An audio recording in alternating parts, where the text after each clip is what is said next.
All right, great. And hopefully everybody, can you see my screen? Ninoy, maybe can you just Yes, I have can the see it. green? All right, I don't have the green box around it that usually is showing up, so that's kind of strange. Okay. All right, so it changed, Ninoy, we're good? Yeah. All right, It changed. perfect. The world of the unknown of what everybody is seeing. It's awesome. All right. So basically, what we wanted to go through with you today is a presentation of what the project process is, show you what the conceptual design is for Burritts Rapids. I did have a practice run a little earlier today. I went a little long. Originally, it was supposed to be 30 minutes. It went about 40 minutes. So we'll see how I do this evening. Following the presentation, we will have a moderated Q&A session. Justina from WSP is going to moderate that, and she will be helping us out with that component. She'll give you some instructions a little later, but we're going to be using the hands up function and the chat function, and she'll be guiding us through that in a little bit. And then we'll come back and do a wrap up with some of the next steps and those pieces. The meeting is, I will mention, the meeting is scheduled till 8 o'clock to be respectful of people's time.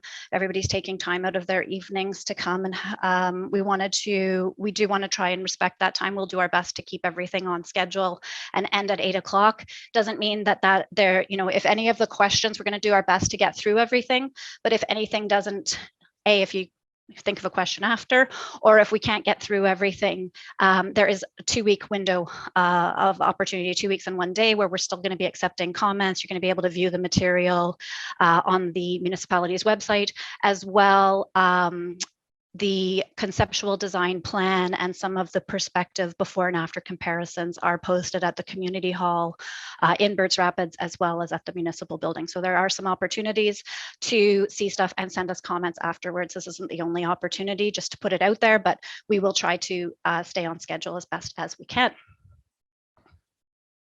So just as a quick introduction and overview, the roadway and streetscapes in Burritts Rapids are due for upgrades and some rehabilitation. There is some deteriorating asphalt, the sidewalks, you can see in some of the pictures here. Within the right-of-ways, there is improvements that are required. A number of years ago, there was some previous design plans that came forward for some rehabilitation, but there was some concerns raised at the time that with the asphalt widths and the additional gravel on the shoulders, that we would be losing the character of the community. And there was a desire then to move it forward and to come up with some of the concepts of how we want to be maintaining the characters within the community. The Burritts Rapids Community Association carried out was very active involvement within the community in presenting some options to council and carrying out some workshops and communicating with the municipality. And there was a lot of back and forth for a number of years. And it brought us to this point where WSP was hired to develop a conceptual design plan. There's 2 pieces to that. There's the community design guidelines, as well the conceptual design plan, which takes into account the community vision, as well as consideration of what applicable design standards might look like and need to be applied for ensuring that the roadways are operational.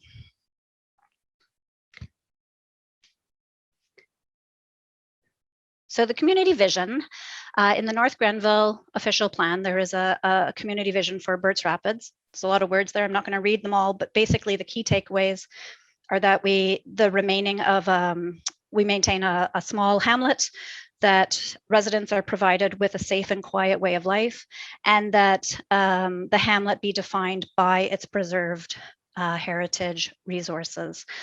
That's within the official plan itself. The vision with the Burritts Rapids Community Association and the community was also about maintaining small village characteristics, the preservation of the hamlet's heritage through the streetscaping and landscaping, minimizing noise, traffic volumes and speeds, keeping those down as they're traveling through the community, and light pollution, and just ensuring that the community has a safe environment for everybody to walk around and move around the community. So they very much align, likely no coincidence there, working together, but this is really the vision where we're starting to move forward from. The project process and how we were developing this plan. Step number one was a background review. We walked around the community itself, and we reviewed background studies and data that was available over the number of years that we've had. Compiled what base mapping and survey plans that we can for the island.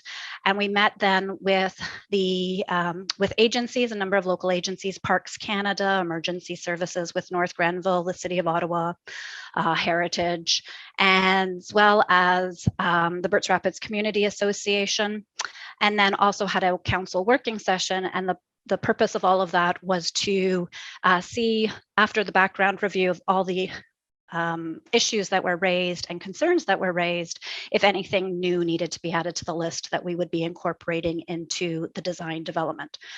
The next step was the alternative development. We carried out a best practice review for developing the design criteria and a design toolkit that kept in mind the themes that had come out of the background information and information provided by the community in step number one and in the years prior to the study getting going.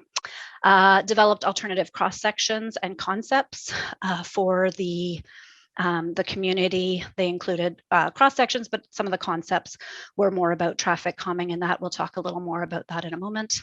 And then we held a workshop with the Burritts Rapids Community Association to get their feedback and make sure that we, in which alternatives are we along the right track, which ones we are not, and gain a good understanding for which pieces would go into the preferred plan, which led to step number 3, selecting the preferred cross sections and concepts to carry forward and develop the draft conceptual design, which leads us to today. We had the agency meeting number 2.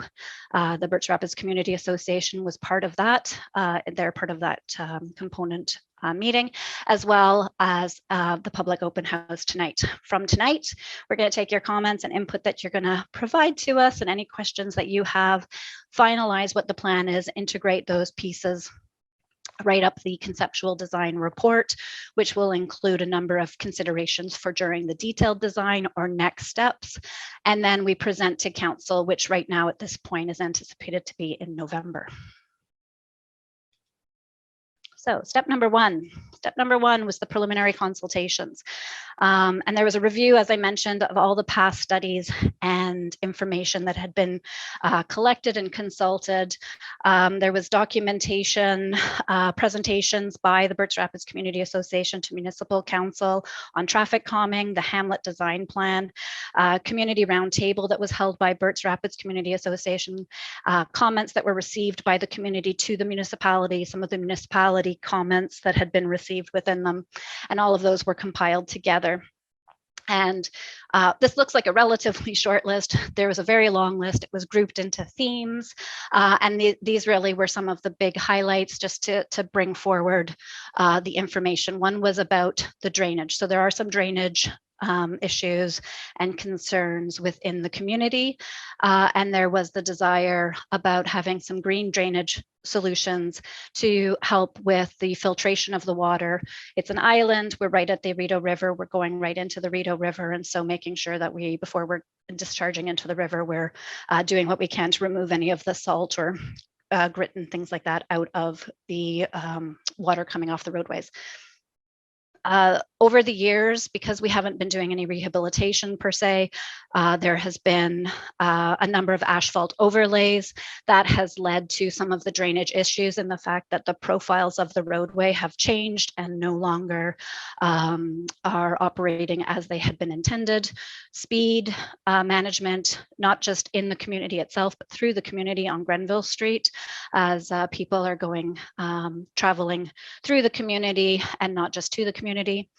From a perspective of operations, school bus, garbage trucks, sewage pumping trucks, emergency service vehicles, all of these, while not daily necessarily trips, need to be able to operate. Snow clearing, need to all be operational within the road right of way and within the road space. So that was one of the things to keep in mind. One of the things that came out during the pandemic was the Henry Street Park. There led to be a lot more people using facilities within their communities and within the municipality as a whole. And there was some chaos introduced with street parking and where parking was happening and blocking of driveways, as well as some of the noise and other disturbance to the community that comes from the added usage of the park. Pedestrian access across Granville Street. It is a community that has Granville Street going right through, but there's a community on either side. You know, the community is on both sides, so having access to both sides. Snow storage solutions for narrowing side streets during winter months and not, not making it so narrow it's difficult to navigate. And encouraging trail user parking on Granville Street instead of on Center Street. And this is really about that, the more having it at the entry point of the trail on Granville Street and not anywhere throughout, just, concentrating the entry point where it is on Granville Street itself. So step number 2 then was taking a look at the existing streets and the design criteria. And the existing streets in Burritts Rapids are narrower than the minimum pavement widths and right-of-ways that would be requirements of today's design standards. Depending on whether there's parking or not, based on the Transportation Association of Canada, the TAC guidelines, a rural road, two-way traffic, low volumes, they would be a typical design standard would be 5.4 meters of asphalt. If you start introducing parking on either side or both sides, it could get up towards 8 meters or 10 meters. So it can be quite a bit different based on today's design standards due to bigger sized cars and studies that have been done over the years on safety side of pieces. The typical design criteria, because of the Burritts Rapids and the context, the typical design criteria wasn't based on the design standards alone. We also wanted to take into account the comments and desires that had been expressed by the community. And so a best practice review was carried out to identify what opportunities the historic character of the hamlet has that would justify the substandard roadway elements. And as part of that, we looked at road widths, speed limits, sidewalk placement and width, parking, cycling facilities, street lighting, and looked at through different communities as to what they had been using and applying. The best practice review really revealed that it was in communities of heritage designation that often maintained narrow road widths that were of those substandard widths. And some of them, the ones that we were looking at, are ones that you would be relatively familiar with. They're close by: Rockcliffe, New Edinburgh. We also looked throughout other parts of Ontario, and they varied in how they were designated, but they did have heritage designations of some sort associated with them. The ultimate design criteria, we were thinking about the nature of the community. There is low traffic, low volumes on the side streets. And so therefore the frequency of having two cars passing at exactly the same moment, relatively low occurrences. And so this was what was taken into account in how the design criteria was being carried forward. So one was the road widths proposed carried forward was 4.5 meters, minimum sidewalk widths of 1.5 meters. Ideally, they'd be 1.8, but we could go as low as 1.5. The other thing is about the low volumes. We can operate in a shared space. Cyclists can safely operate in mixed traffic. Having dedicated parking, the minimum parking width would be 2 meters where there was designated parking spaces. The design vehicle is the other part, and this is where you often end up with, depending on the design vehicle, emergency vehicle, like fire trucks and things like that have very large turning radius.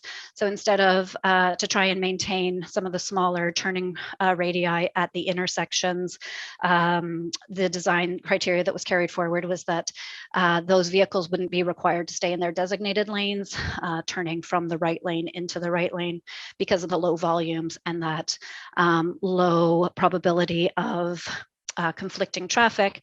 There, they could use all of the asphalt space and encroach into the other way. Because of, with the recommendation of the narrow lane widths, it was also part of the recommendation is that the municipality take a look and review the option of designating Burritts Rapids as a heritage conservation district.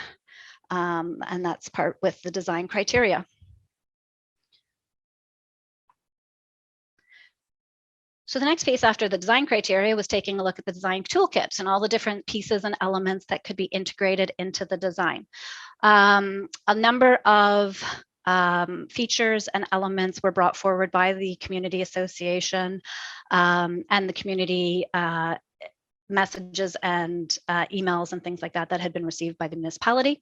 And so through the background review and the initial consultation rounds, as well as some all of the other elements of seeing what some of the concerns were, a design toolkit was developed that looked at a number of different themes. So up here on the screen, you see 3 right now, but there were some others. We'll talk about those in a minute, but traffic calming, we looked at things. And with all of the toolkit, what we looked at was what the advantages are, what are the disadvantages, what the design elements would mean, and how would they be applicable in Burritts Rapids if they're applicable to Burritts Rapids? Are they something that makes sense to implement in Burritts Rapids? Are they feasible to implement? And what's the interest in actually implementing them? So traffic calming, we looked at curb bulb outs, lane narrowings, some temporary types of measures like vertical markers or pavement markings, as well as speed display signs, raised or textured crosswalks, speed humps and tables, as well as some reduced speed areas. Parking, we looked at location as well as surfaces. Parking location being, does it make sense to have an off-road parking area where there's spaces for vehicles to serve things like the trail or the park, or is it all kept on street? Parking surfaces, we look at and examined a little closer the unit pavers, how they would apply and where they would apply in Burritts Rapids, grass shoulders or grass grid cells, which essentially looks like a grass shoulder. It just gets built with this sort of cell, this plastic cell, and it has more of a structure underneath it, so that when it's raining or when the spring thaw, things like this, it doesn't start rutting and getting damaged. It has more of a structure underneath that kind of that forms more of a base. Drainage features, what we were looking at was low impact design elements given the community context. So rain gardens and bioretention, enhanced grass swales, dry swales. These have some plantings and things in them as well. And then in some areas we would need to, we wouldn't have space for that. There's a 1.8 meter minimum width that we would require for a swale. Gutters were also looked at, mountable gutters that people can drive over, whether it be asphalt or concrete, and those size of things. We also looked at streetscape, vegetation, furniture, pedestrian facilities, things like shared spaces, multi-use pathways, sidewalks, and pedestrian crossings. And all of these toolkits basically essentially fed into, using the design criteria in the toolkit, we started developing the alternative cross sections. So Initially, the plan had been to have a typical cross-section for the side streets that would look the same, maintain the same side of things, apply the same thing to Oxford Street as you do to Center Street, as you do to Mary Street. It quickly became obvious that each street, one size didn't fit all. Each street had its own elements to it and key considerations that varied from street to street. And so we ended up looking at each street individually and developing cross sections that took into account the design criteria, but also the toolkit and how those things would be implemented and integrated. So the some of the things that were looked at, what you're seeing here, just two examples. One of these, sort of option sheets was prepared for each of the streets and different sections of the streets, but we did look at things like crossfall. So crossfall is how the asphalt on the roadway drains. So if it's super elevated, for example, everything drains from one side of the roadway to the other. There's all of the surface water that's on the road would be taken to one side of the roadway. A typical center crown would be where you have the high point in the center of the road and the water drains to both sides of the roadway. So we did look at, does it make sense with the way that the original ground and the tie-ins would be and the space that's available within the right of way to have drainage only on one side, or does it make sense to have it brought to both sides? The other things that we looked at were things like the location of the sidewalk and also trade-offs. So there's only so much space in the right of way. We can't have, all things aren't able to fit. If it became obvious that if we're having swales, there wouldn't be any side street parking. So there was a bit of a balance of trying to get that in throughout the community on both sides, and some areas didn't have room for either. The other things that we looked at, other than the cross sections, in addition to those, some feasible options that were also brought forward for discussion was concepts about reduced speed and reduced speed areas, traffic circulation. Would a one-way operation on Mary and Center Street on the west part of the island gain us a lot of space because we could have a narrower asphalt width and we could do something with that space?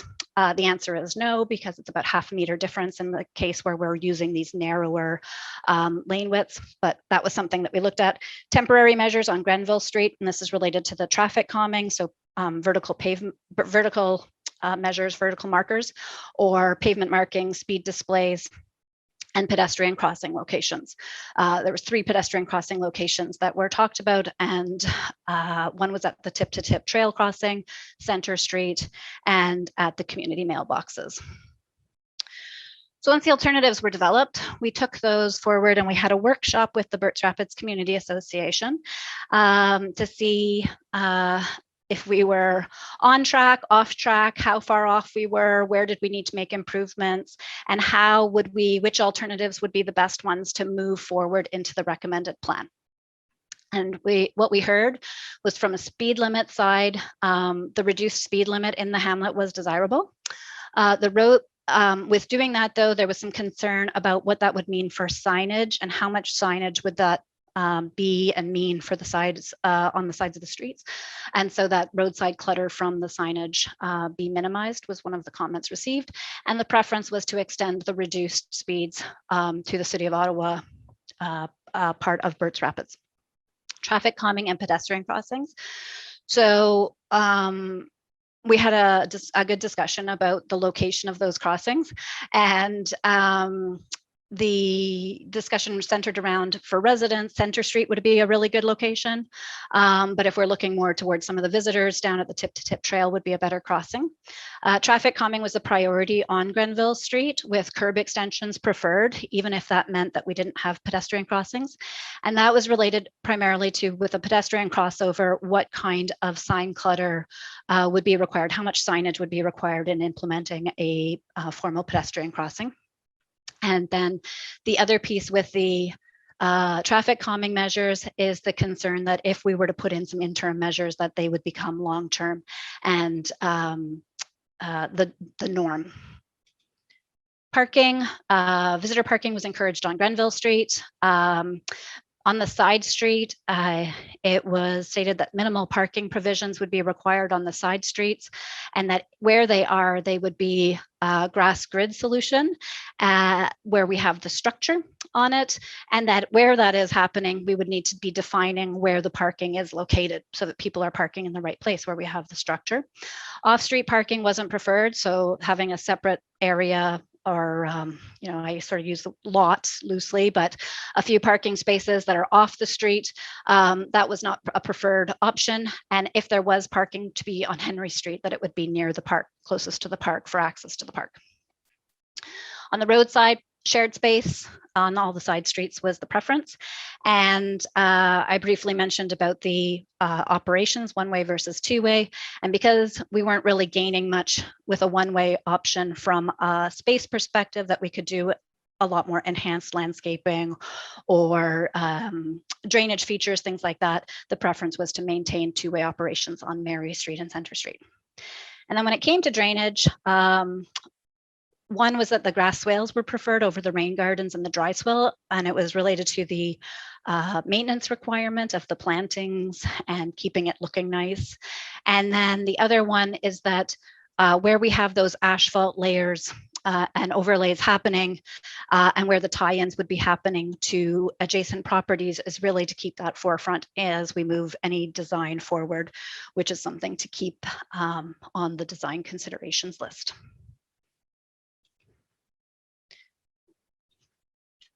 So, I feel like I don't have a clock and I don't know what I'm doing with time here. So okay, so the design itself. This is ultimately then what we did was we took the information, we took the comments that came back from the Burritts Rapids Community Association workshop, and the information that we had and our technical knowledge and all of the toolkits and the pieces, put them together to come up with the overall conceptual design. This is the west side. We're going to step through the west side, east side, and then Granville Street separately. On the side streets, we ended up with the 4.5 meters of width of asphalt. So all of these streets on the west side would be 4.5 meters of asphalt. The 30 km/h speed area was recommended to be carried forward. It would mean that the gateway speed signs would be required at the entry point. So there's 3 entry points on the west side: Mary Street, Center Street, South Street. So there would be a gateway signage at each of those locations for where the reduced speed area would begin. There is at the moment speed policy being developed by the municipality. And so while this is a recommendation, once that policy gets passed by and approved by council, we would need to make sure that anything that our recommendations are including aren't somehow that they match up with the speed policy that's being put in place by the municipality and approved by council. Just as a note on those ones, all of these are recommendations, but that's one that there's some active work that's happening currently right now. The grass grid parking. So as I said, each street we ended up looking at individually. So on Oxford Street, for example, we have, for this design, we're proposing a super elevated roadway. So all of the drainage on Oxford Street would go to the west side. The east side, we did look at the east side and whether we would want to have a crown, so that typical sort of high point in the center.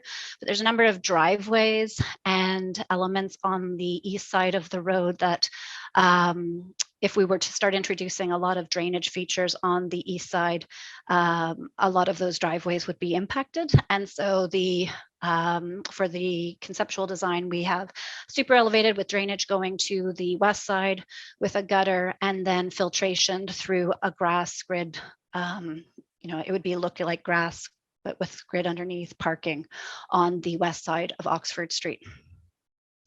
South Street, we have the super elevation again. We're moving the drainage, so the road drainage would go to the south side into a swale, a grass swale. When we talk about the grass, and actually maybe I'll talk about Center Street first. Center Street, we are doing the same thing, super elevating away from the south side. Where in this case, we're super elevating and moving the drainage to the north, which is where it exists today, and carrying it forward that way. With the grass swales, we do have, they're not deep swales, they're relatively shallow. They're 1.8 meters roughly wide with a 3-to-1 or a 4-to-1 slope. And what that means is about 150 to 300 millimeters of depth. So they're not super deep. And what it does mean is that there wouldn't be culverts under the driveways because it's not deep enough to provide those culverts. What we would have is there'd be a subdrain underneath the swale. It would be buried underneath the swale that you wouldn't see. And then there would be catch basin inlets upstream at the driveways so that to help with the water collection and directing the water into the swale with the subdrain and then eventually moving out. But the grass swale helps with that filtration. Mary Street is the other one on the west here. Mary Street, right now, well, there's the potential that there could be some parking along pieces of Mary Street. The information that we have on Mary Street is with the right-of-ways. There's a lot of conflicts right now within the right-of-way. And so at this particular moment, and it's not as wide, the space that we have available on Mary Street. And so it would be the mountable gutters on Mary Street, and you can see it here. This is sort of the after Mary Street mountable gutters, but there could be some areas when detailed design, when we have more information or when there's more information available about the right of way in that space for other things to fit into. The other piece with the parking is that with the designated parking spaces and the parking areas, we do need to also then show where people would not be parking. This is one of the comments, how do people then know where to park? We would have no parking zones to highlight and show people where they are, have the grass grid parking and the reinforced parking rather. So the east side of the street, is a little bit different. Again, the 30-kilometer-an-hour zone. So here we only have the one entry point. So we would have the one, this arrow should be really down here, I suppose. The one entry point, so the one sign on as you're coming into the east side. 4.5-meter lanes again on, sorry, not lanes, 4.5-meter wide roadways, two-way operational roadways on Center Street and Henry Street. East Street, however, because of the fire route access and the access to the fire hydrant at the end, is for the conceptual design, it's 5 meters in width, which is what it is today, roughly. It would be maintained roughly as the asphalt width that is out there today. On East Street, because again, on the east side, similar to what we had when we were talking about the other side of the road, on Oxford, there's a number of houses that have conflicts within the right-of-way on the east side, and additional space on the west side for where the right-of-way is located. And so we would be super elevating the drainage to come to the west side of East Street. So the high point for the roadway drainage, all the roadway drainage would be going to the west, and this light green area that you see are kind of the bioretention. East Street we thought was a good street to have some of this low impact design elements, such as some of the bioretention or rain gardens with the green space. So this was one of those areas we recommended for consideration there, with some of the reinforced parking again on that street. Center Street, the drainage, again, we're looking at draining it away from the houses that are on the north and towards the river. So draining to the south side with a grass swale that would outlet to the Rideau in this portion here. We have less space right at Granville Street, between Granville Street and East Street. And so this would be the mountable gutter in this area here. And you can see that's what the rendering is on the right in the middle. The middle one would be the section between Granville Street and East Street on Center. The sidewalk is maintained on Center Street on the north side. The difference is that it was moved towards the roadway out a little bit on the section between East Street and Henry Street, and that is to, there's some large trees in this section. And so in order to have the best chance of protecting those trees, the recommendation would be to move the sidewalk out and at the same time propose plant some, have some tree plantings of larger caliper, bigger trees to begin with, that if there ended up being some impacts to the trees that are there today, there would be ones that are already very well established and have had a good opportunity to grow into larger trees by that time that happened.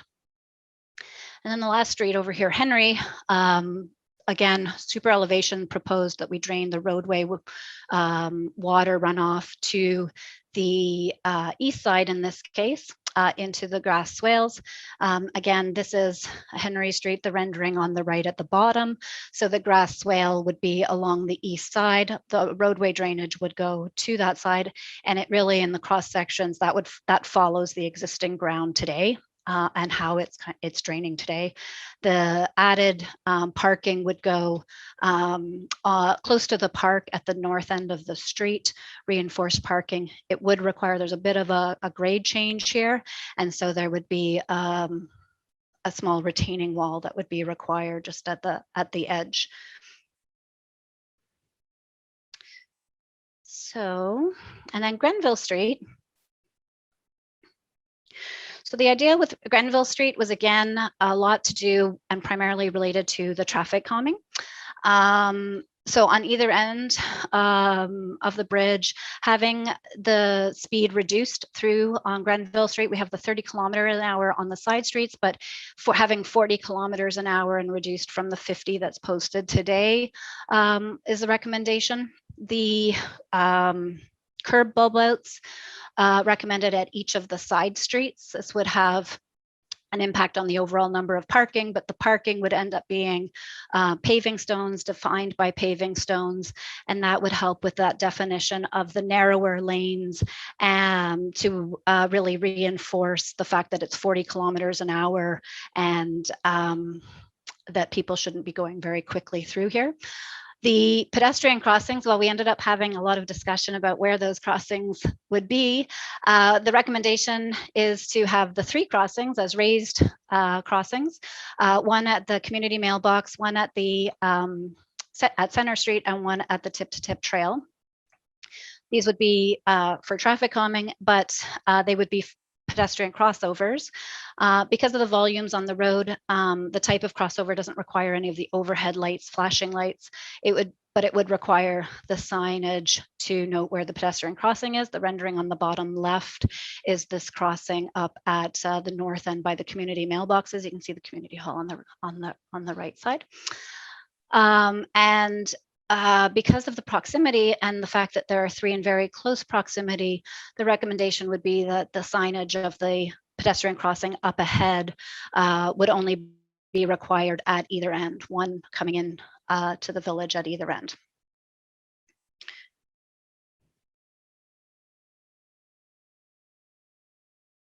So from a landscaping perspective, there's a couple of things here to highlight.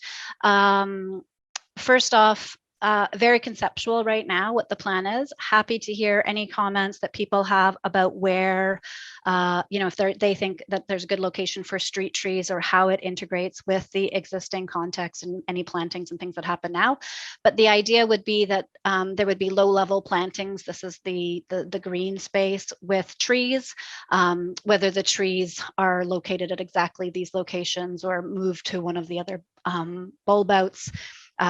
Again, happy to hear what those comments are that we can put into the detailed design considerations piece. And then the other part would be highlighting at the tip-to-tip trail. Right now, this is showing really a reflection, a mirror image of what was on the south side.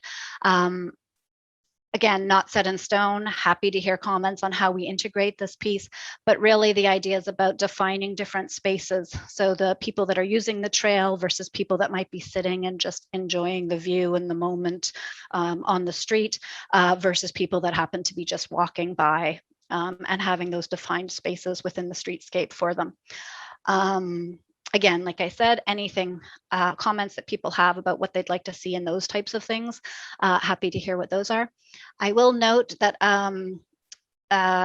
Parks Canada, I gather, has made some changes at this end that we didn't have. And so those need to be, as we do the refinement to the final recommended plan, those are going to be integrated. So we are aware that Parks Canada has made some changes with the stop sign location up here. And how that influences where that exact crossing is. We'll be looking at that as we move into with integrating any of the other comments that we have received. So next steps, I'm at the next steps piece, which I'll give you a highlight before we open up the floor. But basically, we want to hear from you, any comments that you have, any concerns that you have, document what we heard from this open house. There's a review period for 2 weeks. We've got the plans posted as well as the perspectives posted and displayed at the community hall as well as at the municipal building. They'll be up for the next 2 weeks. This presentation recording and the availability of the plans will be available on the municipal website. And we want to hear any comments. You can send emails or fill out comment sheets. There's comment sheets at both of those locations. We'll finalize the conceptual design based on the input that we receive and prepare the report, which includes that section about key considerations that need to be investigated further as part of the detailed design, and then present to council in November. With that, I think I will pass it off to Justina. We're going to have our Q&A session.